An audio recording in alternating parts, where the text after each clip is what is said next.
Cae la tarde y en un rincón de la ciudad, en un pequeño jardín, alguien cuenta una historia, reflexiona en voz baja o conversa, paseándose bajo los árboles. Es hora de volver a casa, bajar la velocidad y darle tiempo al tiempo. Christian Warnken nos abre la verja de su jardín para que respiremos aire puro y oxigenemos el espíritu. En Pauta, aquí comienza Desde el Jardín. Una presentación de Fundación Irarrázaval, desde 1920, al servicio de la educación, humanismo y técnica. Lo esencial de toda exploración será volver al propio jardín para ver las cosas por primera vez, decía el poeta T.S. Eliot. Queridos y queridas radiovidentes, estoy abriendo la verja de madera de mi jardín puntualmente en este día lunes 28 de marzo. Hoy día celebramos el cumpleaños de uno de los más grandes escritores de Latinoamérica del siglo XX. Mario Vargas Llosa nacía el 28 de marzo de 1936 en la ciudad de Arequipa. ¿Quién no recuerda, si es un lector amante de la literatura hispanoamericana, la primera vez que leyó una novela de Vargas Llosa? Yo recuerdo que leí primero La ciudad y los perros, pero también tenemos que decir que tuve la posibilidad y el lujo y la suerte de conversar y entrevistar varias veces a Mario Vargas Llosa en un programa que yo hacía en la televisión que se llamaba La belleza de pensar. De hecho, tengo aquí en mis manos, y lo estoy buscando, una ruma de novelas de Vargas Llosa, algunas de ellas dedicadas de puño y letra por el mismísimo escritor peruano.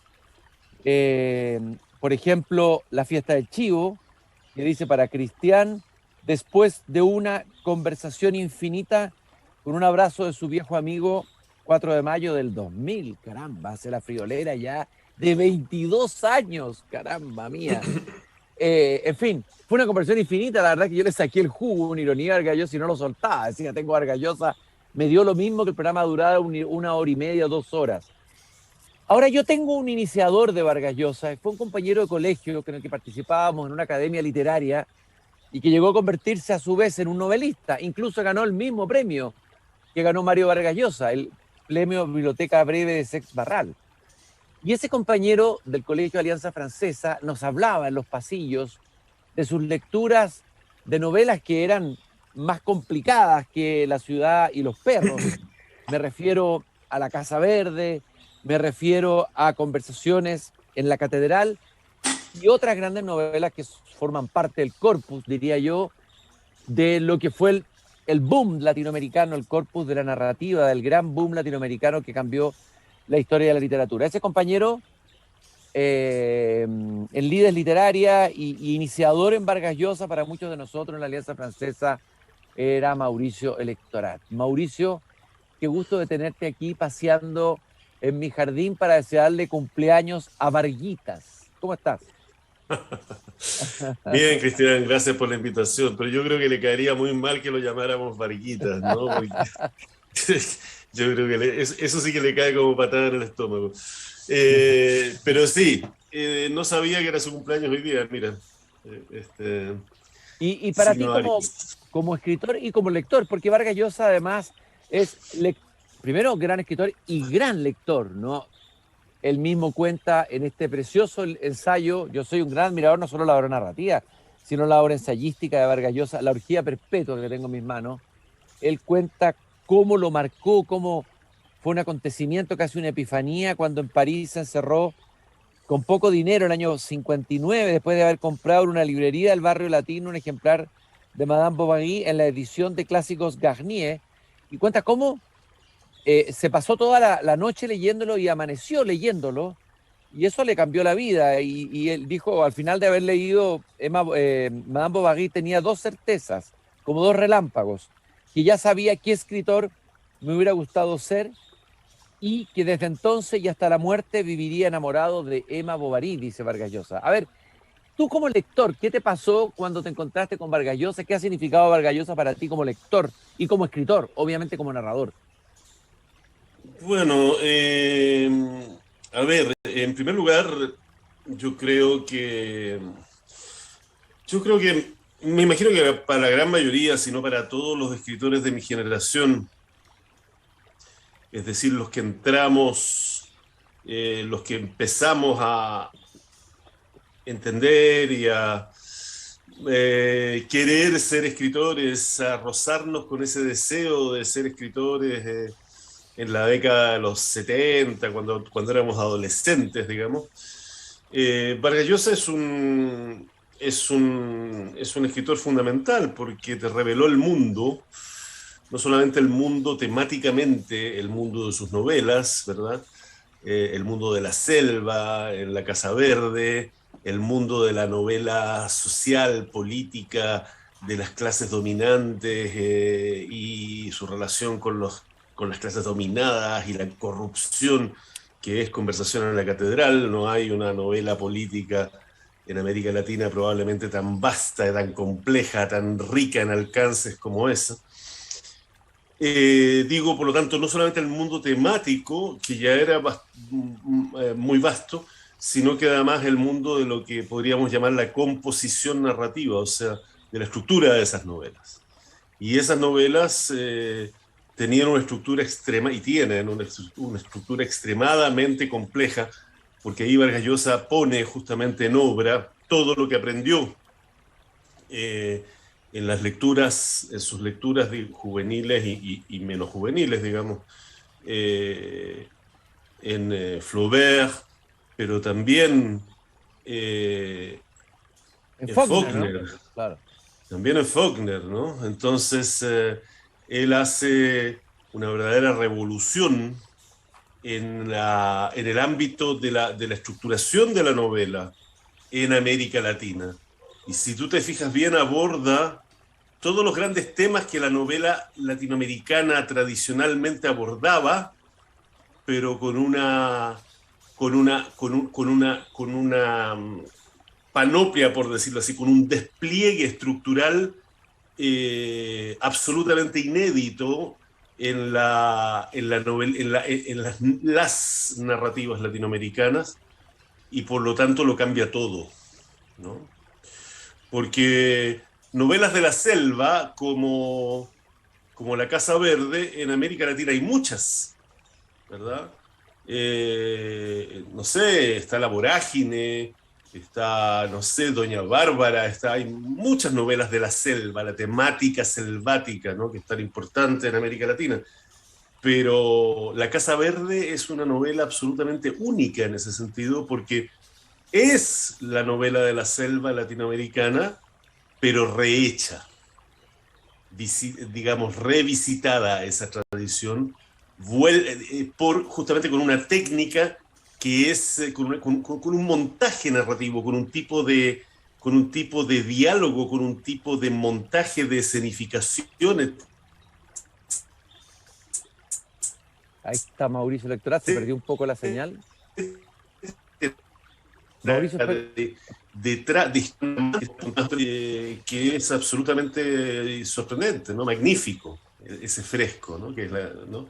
oye, Entonces, bueno, Vargas Mauricio, Llosa es un escritor. Mauricio, Mauricio, se perdió en un momento un poquito la señal, pero se entiende la idea principal de lo que tú estás diciendo, es decir, que la novedad, lo que aporta Vargas Llosa al canon, a la historia de la literatura latinoamericana es, por decirlo así, en la forma, en la estructura, es decir, en la manera de narrar, en la manera de contar, y eso no es menor, es decir, porque eso también me imagino que incide en el fondo, o sea, no es solamente un tema de virtuosismo técnico, me imagino, ¿no? Sino que hay un salto ahí cuántico en la manera de hacer novela y entender la novela. ¿En qué sentido? Por supuesto. Flaubert lo dice en una carta por ahí a no me acuerdo quién, pero como era un gran escritor de cartas, Flaubert dice, mientras nadie logre separar y mostrármelo el fondo de la forma, seguiré afirmando que son una y la misma cosa, fondo y forma. Por lo tanto, esta novela nueva de Vargas Llosa obviamente es un texto nuevo, no es solamente una forma, claro. Es una textualidad, como dicen los críticos, ¿verdad? Sí, pero al mismo tiempo es todo, es la historia es la vastedad de los temas que le permite esa forma abarcar, ¿no? Es el diálogo, es la lengua hablada que hay ahí, porque son novelas del aula. Son Conversación en la Catedral, como su título lo indica, es una vastísima conversación, ¿no? Entre Zabalita y el chofer, ¿cómo se llama? Ahora no me acuerdo, etcétera, de su papá, ¿verdad? Y los amigos de Zabalita y los ex amigos y los policías y los agentes secretos, y todo el mundo habla allá adentro. Hay muy poca descripción. Entonces, obviamente son textos de una potencia absolutamente sorprendente. No por nada Vargas Llosa se instaló en el panorama de las literaturas hispanoamericanas como un escritor de referencia prácticamente de inmediato. Es decir, yo diría que Conversación en la Catedral y La Casa Verde, por ejemplo, marcaron un hito enorme en las literaturas en español, no solamente latinoamericanas, ¿eh? Porque esto abarca a todo el universo de las lenguas hispanoamericanas. Fue un hito, fue un transformador de la novela en castellano, ¿no? De la misma manera que lo fue Carlos Fuentes, etc. Y esa es la grandeza de estos escritores, que muchas veces, un poco injustamente, se tiende a pensar que el boom es exclusivamente un fenómeno comercial, un fenómeno de agentes, de editoriales, de mucho dinero, de muchos cheques, ¿verdad? De muchos anticipos, de tal. Pero si lo vemos bien, ahí dentro están justamente Vargas Llosa y está Carlos Fuentes. Nos gusta o no Carlos Fuentes, después te puede gustar más o menos, pero lo que no se puede negar es que ambos son los grandes transformadores de la novela en castellano del siglo XX y le dan carta de ciudadanía mundial, porque los escritores franceses, ingleses, españoles, ni digamos, europeos, digo, también los leyeron y también empezaron a tratar de adaptar, digamos, a sus lenguas y a sus temáticas, lo que hacía Vargas Llosa en castellano, ¿no? Mauricio, quiero leer el comienzo, ya que estabas hablando de Conversación en la Catedral, una de las novelas emblemáticas de la obra de Vargas Llosa, ese famoso comienzo. Desde la puerta de la Crónica, Santiago mira la avenida Tacna sin amor. Automóviles, edificios desiguales y descoloridos, esqueletos de avisos luminosos flotando en la neblina, el mediodía gris. ¿En qué momento se había jodido el Perú? Esa frase ha sido tan citada tantas veces. Y tú dices que, claro, es una novela política y que a pesar del tiempo, a pesar de todo, ¿eh? Porque ha pasado otro tiempo, de alguna manera sigue siendo vigente y sigue tocando realidades profundas de Latinoamérica, ¿no? Absolutamente. El drama nuestro, decía, como escritores, es que tenemos al siglo de oro detrás de nosotros, ahí mismo, pegadito, ¿no? Y que por lo tanto es como si uno estuviese escribiendo mientras Cervantes está todavía vivo, ¿no? Claro. Entonces, lo que quiero decir con esto es que estos escritores, yo diría Vargas Llosa, Carlos Fuentes, ¿verdad? García Márquez, sin duda, hablando de novela, agreguémosle Borges en el cuento, conforman el gran siglo de oro de la literatura latinoamericana, ¿no? Entonces, y Vargas Llosa es uno de ellos, sin duda alguna. Oye, hay un ensayo escrito por Vargas Llosa que nos permite conocer, de alguna manera, nos devela esas cosas que uno siempre como lector quiere conocer, cómo se gesta una novela, cómo el escritor transforma su experiencia personal en literatura, cómo se convierte alguien en escritor, que es lo que decías tú al comienzo. Voy a leer un fragmento cortito y te voy a hacer una pregunta a partir de esto. Vargas Llosa dice al comienzo de Historia secreta de una novela: escribir una novela es una ceremonia parecida al striptease. Como la muchacha que bajo impúdicos reflectores se libera de sus ropas y muestra uno a uno sus encantos secretos, el novelista desnuda también su intimidad en público a través de su novela. Pero claro, hay diferencias. Lo que el novelista exhibe de sí mismo no son sus encantos secretos, como la desenvuelta muchacha, sino demonios que lo atormentan y obsesionan, la parte más fea de sí mismo, sus nostalgias, sus culpas, sus rencores. Otra diferencia es que en un striptease la muchacha está al principio vestida y al final desnuda. La trayectoria es inversa en el caso de la novela. El comienzo, el novelista está desnudo y al final vestido, dice Vargas Llosa. La pregunta que te quería hacer es, ¿cuáles son, crees tú, las nostalgias, las culpas y los rencores más importantes que atraviesan en general una parte o las obras o las novelas de Vargas Llosa? El escritor es su fantasma, la Sábato, ¿no? Los fantasmas. Claro. Pues te diría que no lo sé. No lo sé porque, y te voy a decir por qué, porque claro, uno puede ir a rastrear esas nostalgias, esas culpas, esos rencores, ¿verdad? En las obras de Vargas Llosa, por supuesto. Pero hablando de esto, del striptease, entre medio te congelaste, así que no escuché absolutamente toda la cita, pero ya veo de lo que estás hablando.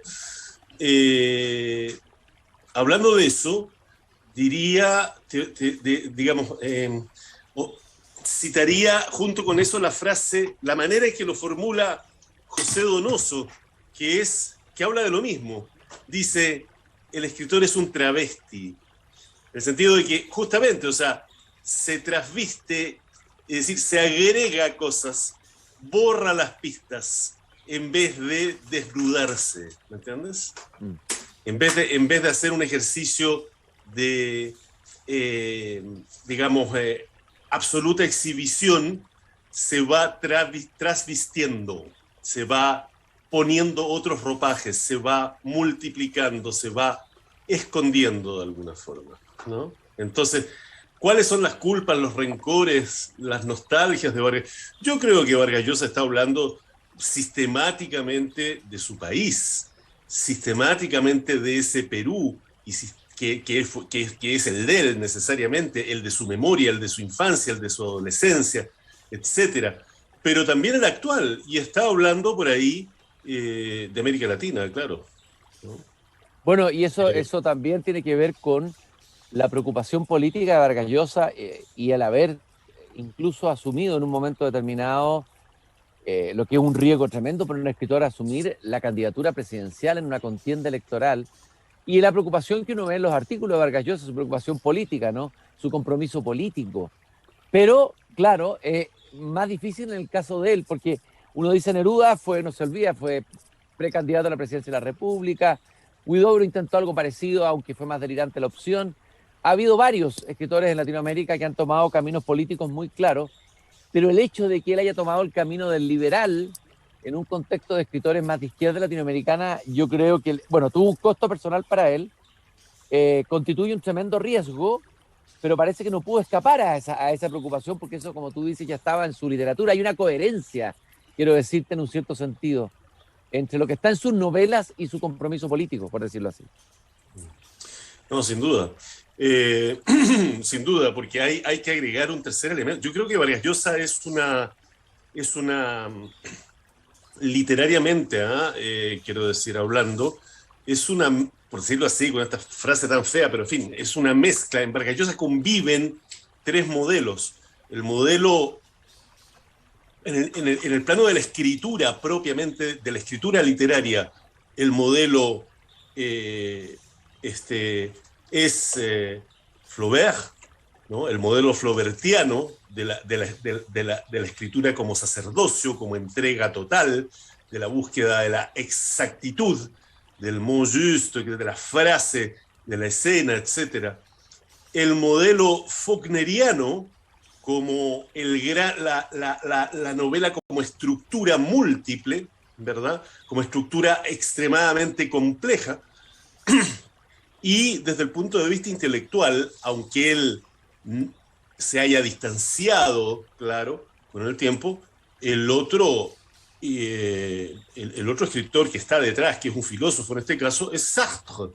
Decía que la dedicatoria de Conversación en la Catedral dice a Luis Loaiza, de su amigo Vargas Llosa o algo así, el sartrecillo valiente, o sea, el pequeño Sartre, ¿no? Entonces, ¿qué significa esto? ¿Qué significa su lectura de Sartre?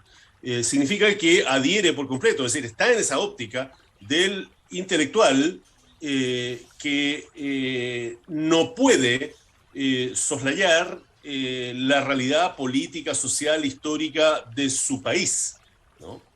Entonces, claro, lo que pasa es que abandona la óptica marxista, la óptica de la izquierda revolucionaria, procubana, etcétera, etcétera, que tanto abundaba, que era la óptica de la izquierda en ese momento, en los años 60, el comienzo de los 70, ¿verdad? En América Latina, en el Perú, en Chile, en todas partes, y se vuelve un intelectual liberal,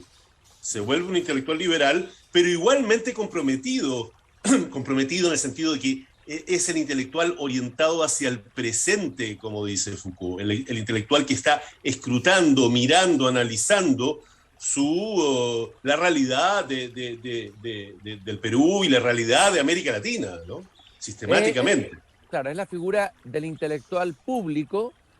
Y hay un libro muy interesante que apareció hace poco que se llama La llamada de la tribu, en donde Vargas Llosa explica su conversión al liberalismo, pero interesante porque explica los autores con los que se encontró.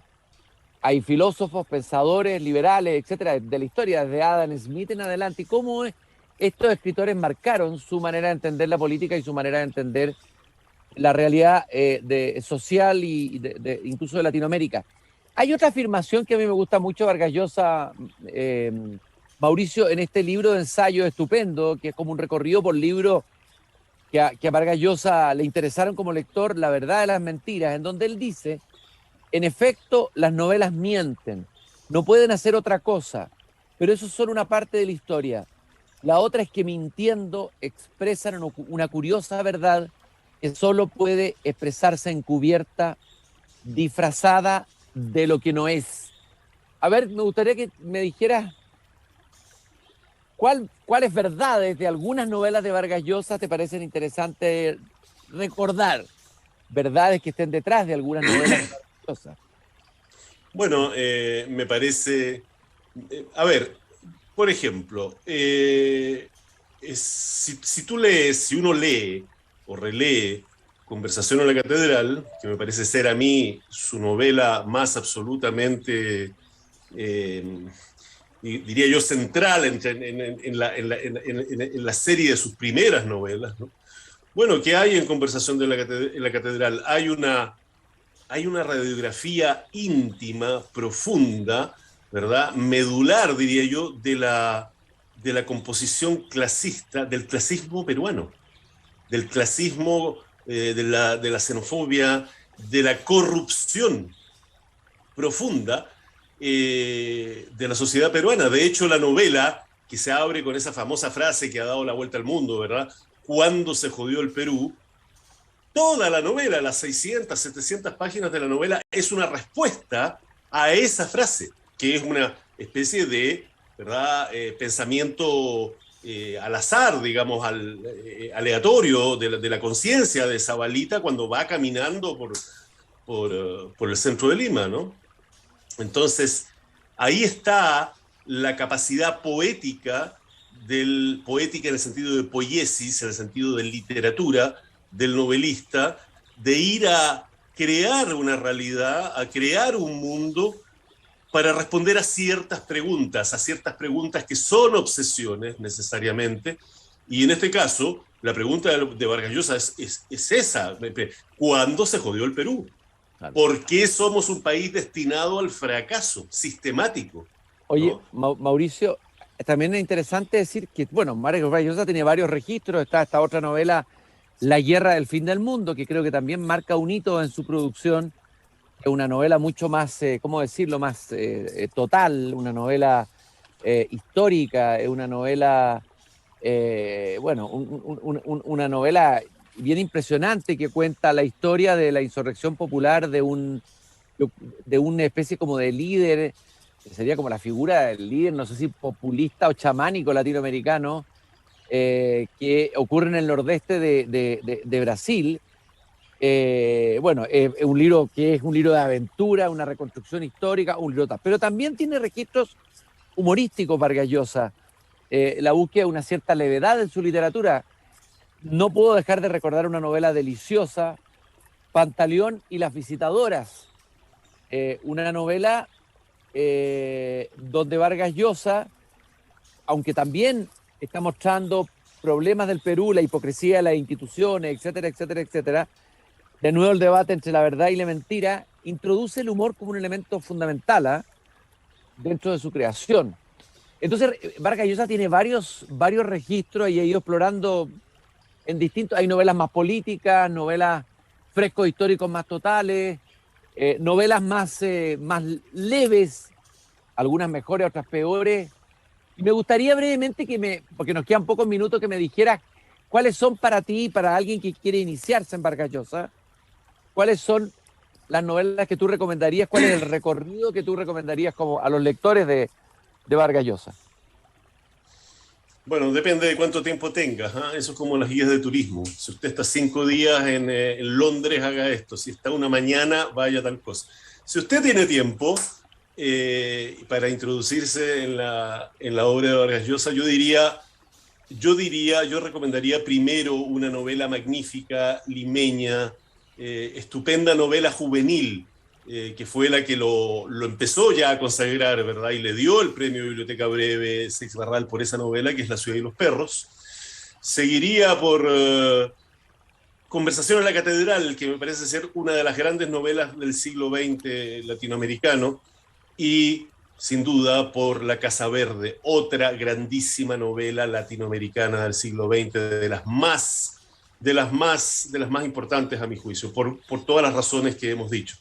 Enseguida, efectivamente, tú tienes toda la razón. Hay ciertas comedias de Vargas Llosa que son absolutamente magníficas, digamos, son muy, muy divertidas. Pantaleón y las visitadoras, por supuesto. La tía Julia. Un gran libro. La tía Julia y el escribidor. La tía Julia y el escribidor, otro gran libro. Vargas Llosa tiene el arte de contarse a sí mismo de una manera extremadamente entretenida.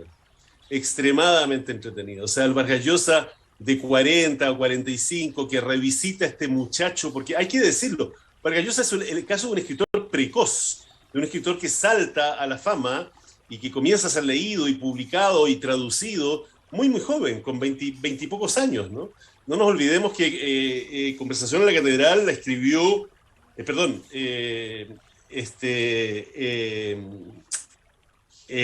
no quería hablar de Conversación en la catedral, la escribió hace los 30 años más o menos, ¿eh? Es un escritor muy maduro, muy pronto, ¿ya? Lo que se dice en plena posesión de sus medios, muy rápido, cuando otros están buscando un estilo, ¿verdad? Vargas Llosa ya es un novelista, digamos, absolutamente hecho, ¿no? Fíjate que quisiera terminar, Mauricio, señalando algo que me acabo de dar cuenta, que Vargas Llosa se interesó por personajes como el que está en la novela La guerra del fin del mundo, estas utopías arcaicas de Latinoamérica, que van en la línea de la antimodernidad, movimientos indigenistas, y por eso, por ejemplo, escribe un ensayo extraordinario sobre otro gran escritor peruano, José María Arguedas, y va repasando por qué hay intelectuales que pueden ser llevados por el hechizo de este indigenismo, que entre paréntesis está en Chile también tomando una fuerza que antes tuvo en Perú, que ha tenido en Bolivia, pero que está tomando fuerza en Chile, digamos, en discusiones que se están dando en la convención. Y Vargas Llosa se interesa por entender las raíces de ese indigenismo, de ese pensamiento mágico, irracionalista, antimoderno, antiliberal, y por qué agarra y prende tanto en Latinoamérica. Uno podría decir que hay una búsqueda en varias novelas sobre eso, y también, por ejemplo, en la novela El paraíso en la otra esquina, donde estudia la vida de Flora Tristán, todo lo que tiene que ver con la utopía política, la utopía indigenista, la utopía arcaica. Hay algo ahí, Vargas Llosa algo está buscando, algo le interesa. Lo que está buscando, yo creo, desentrañar mucho es qué es ser peruano. ¿qué es esto qué es esto de ser peruano? Y cuando uno se pregunta eso, se está preguntando, la pregunta puede ser traducida en qué es ser chileno, o qué es ser ecuatoriano, o venezolano, o mexicano, ¿no? Entonces, a esto voy. Hay otro libro que a mí me gustaría recomendar mucho para estos tiempos políticos un poco removidos, remecidos, que es El pez en el agua, que es su memoria política de su travesía, su trayectoria como candidato a presidencia de la República, candidato malogrado, por cierto, porque no olvidemos que Vargas Llosa le pierde ante Fujimori y sabemos lo que vino después, ¿no? Entonces Vargas Llosa escribe esta memoria política de la campaña, es una memoria de campaña política escrita por Vargas Llosa, es decir, magnífica, pero también es una memoria personal, lo mezcla con su infancia, con su adolescencia, con su primera andadura, digamos, trayectoria por ese mundo peruano, limeño, arequipeño, etcétera, etcétera. Ahí hay un Vargas Llosa profundamente auténtico que yo creo que nos ayuda mucho a comprender las posiciones del intelectual, ¿no? Ulteriores, ¿no? Mario, mira qué lapsus. Mauricio Mario. Nuestro iniciador en la adolescencia, en la lectura de Mario Vargas Llosa. Gracias por habernos acompañado aquí en el jardín. Invitamos a todos los lectores entonces a celebrarle el cumpleaños a este gran escritor, Mario Vargas Llosa, leyendo su novela. Creo que es el mejor regalo que podemos hacerle a un escritor. No hablar tanto sobre él, sino leerlo más. Y caramba, qué cantidad de novelas quedan por leer. Por ejemplo, La fiesta del Chivo, creo que otra novela de la última producción interesantísima sobre el dictador Trujillo de Santo Domingo. También una novela política, pero con muchas claves y su ensayo. También La civilización del espectáculo, que es bastante polémica y donde Vargas Llosa se revela como un gran crítico del mundo del espectáculo. Él llegó a afirmar ahí que la cultura está en nuestros días a punto de desaparecer. Es bastante apocalíptico Vargas Llosa y bastante crítico del mundo del espectáculo, del entertainment en el que estamos. Mauricio, muchas gracias por habernos acompañado y esperamos volver a seguir conversando. Ya conversamos de Stendhal la semana pasada, hoy de Vargas Llosa. Ya te voy a tener una tarea y un desafío literario para los próximos días. Te mando un gran abrazo y gracias por estar conmigo aquí en Desde el Jardín. Un abrazo, Cristian, gracias a ti. Hasta muy pronto. Chao, chao. Chao, chao. Cerramos la verja de madera de nuestro jardín y no se olviden de la frase de Voltaire que comparto con ustedes siempre al terminar esta emisión. Hay que cultivar el propio jardín. Hasta mañana a las 8 de la noche en pauta.cl y también si quieren volver a escuchar este programa en Spotify. Gracias. Es hora de cerrar la verja de madera del jardín. Pero Christian Warnken la volverá a abrir todos los días de lunes a viernes a las 20 horas en Radio Pauta, cuando comience de nuevo Desde el Jardín. Una presentación de Fundación Irarrázaval, desde 1920 al servicio de la educación, humanismo y técnica.